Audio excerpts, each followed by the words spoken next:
שעושה ככה הוא מדבר, והוא עושה כאילו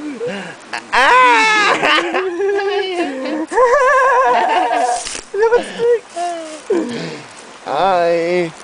אחי, נראה לי תומר עכשיו במפל, אתה יודע, בגלל זה הוא לא חזר. או שהוא הלך המון והוא הלך לאיבוד, תקשרו אליו. מישהו כאן עם פלאפון?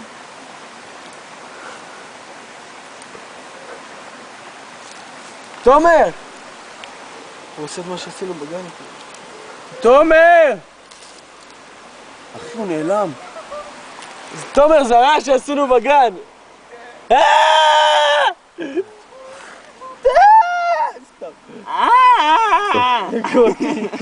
כמו צבועים.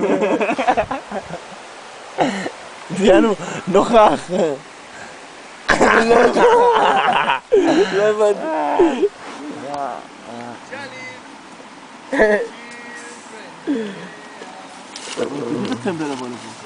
תומר! תפסיק את טמבר. אתם רוצים לזוז חזרה? אני רוצה מפל. הבטיחו לי מפל. אני אתבע קהילת ישראל. סיפור מאוד מעניין. לפני 10 שנים תבעו את מדינת ישראל מישהו שנפל להיעלם מעץ פוקוס לתוך העם.